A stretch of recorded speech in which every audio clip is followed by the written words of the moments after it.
Good morning student बच्चों। आज मैं आपको पाठ 5 तुम भी ऊंचे उठ सकते हो कविता पढ़ाने जा रही हूँ। देखिए, ये जो कविता है ये सोहनलाल द्विवेदी के द्वारा लिखी गई है। किसके द्वारा लिखी गई है? ये कविता सोहनलाल द्विवेदी के द्वारा लिखी गई है।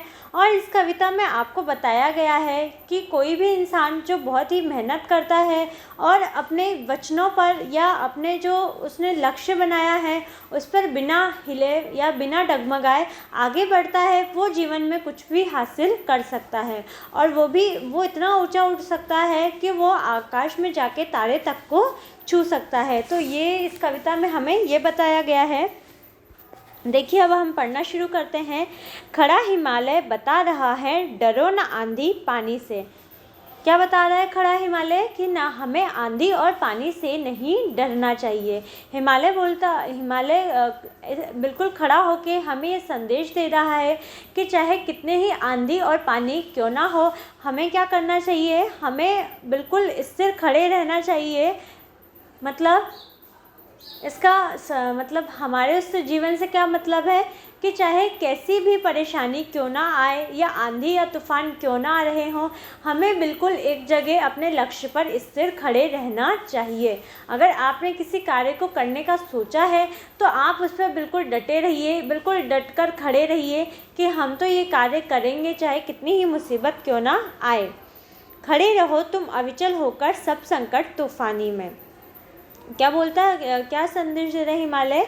कि तुम बिना विचलित हुए, कैसा भी संकट हो या कैसा भी खतरा हो, तूफान कितना भी तेज़ क्यों ना हो, आपको क्या करना है? आपको बिल्कुल ऐसे ही खड़े होना है और कैसे भी खतरे या तूफान में आपको बिल्कुल भी विचलित नहीं होना है। आपको बिना विचलित हुए ही हमेशा खड़े रहना है। तो देखो, इस प्रकार पहली पंक्ति का अर्थ है कि चाहे कैसा भी तूफान हो, कैसी भी समस्या हो, हमें बिना विचलित हुए, बिना आंधी पानी से डरे हिमालय की तरह हमेशा खड़े रहना है। देखिए, हिमालय भी बिल्कुल खड़ा रहता है और उस पर भी उसको भी कितनी परेशानियाँ यानी आंधी पानी तूफान सब झेलना पड़ता है, लेकिन इसके बाद भी वो बिल्कुल स्थिर खड़ा रहता है। डिगो ना अपने प्रण से तो तुम सब कुछ पा सकते हो प्यारे। कि अगर तुम अपने जो तुमने प्रतिज्ञा ली है, अगर तुम उससे डगमगाओ नहीं तो तुम जीवन में कुछ भी पा सकते हो। क्या बताया गया कि जो भी तुमने प्रतिज्ञा ली है, अगर तुम उससे बिल्कुल भी डगमगाओगे नहीं तो तुम कुछ भी पा सकते हो। तुम भी ऊंचे उठ सकते हो, छू सकते हो नभ के तारे। तो क्या बोलते हैं कवि कि तुम भी बहुत ज़्यादा ऊंचे उठ सकते हो और तुम आसमान यानी आकाश के तारे भी छू सकते हो। अचल रहा जो अपने पद पर, लाख मुसीबत आने में मिली सफलता जग में उसको जीने में मर जाने में। तो कवि कहते हैं कि अगर तुम स्थिर होकर जो तुमने रास्ता अपनाया है उसी पर स्थिर रहोगे तो कितनी ही मुसीबतें क्यों ना आ जाए, तुम्हें सफलता अवश्य मिलेगी। और क्या होगा, तुम्हें जीने में भी बहुत आसानी होगी और तुम्हें मरने में भी बहुत आसानी होगी। क्यों? क्योंकि तुम अपने रास्ते पे बिल्कुल स्थिर रहोगे।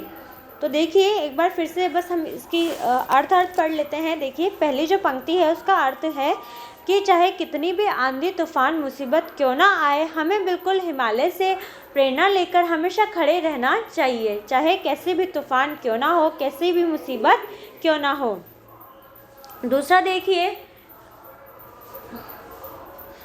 देखिए कि हमने जो भी प्रतिज्ञा ली है या जो भी हमने प्रण किया है कुछ पाने का, अगर हम उस रास्ते पर डगमगाए नहीं और बिना डगमगाए हम वो कार्य करते रहें तो हम कुछ भी जीवन में पा सकते हैं। हम कितना भी ऊंचा उठ सकते हैं और हम आकाश के तारे भी तोड़ सकते हैं। आगे देखिए, तीसरी पंक्ति का अर्थ है कि अगर हमने जो भी रास्ता अपनाया है उस पर स्थिर होकर चलते रहे तो कितनी भी मुसीबत आ जाए, क्या होगा, हमें संसार में बहुत अधिक सफलता मिलेगी और हमें हर चीज़ में बड़ी ही आसानी रहेगी, मतलब हमें बहुत कामयाबी मिलेगी। और ऐसा व्यक्ति जो अपने बनाए रास्ते पर स्थिर होकर चलता रहता है, उसे संसार में बहुत ज़्यादा कामयाबी मिलती है और उसका जीवन बड़ा ही आसान हो जाता है। तो इस तरीके से बच्चों, हमने ये कविता पूरी की है। आप भी इस कविता को पढ़िए और समझिए। धन्यवाद।